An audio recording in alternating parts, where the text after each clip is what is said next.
தலித் கிறிஸ்தவர்களை அட்டவணை பட்டியலில் சேர்க்க வலியுறுத்தி தமிழகத்தின் பல்வேறு இடங்களில் கண்டன ஆர்ப்பாட்டம் நடைபெற்றது.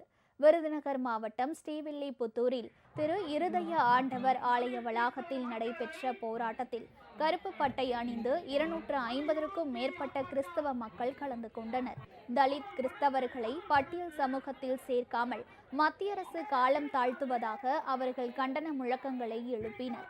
இதேபோல் சேலத்திலும் ஆர்ப்பாட்டம் நடைபெற்றது.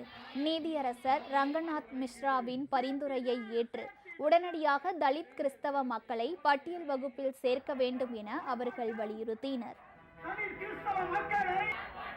ஒன்றிய அரசை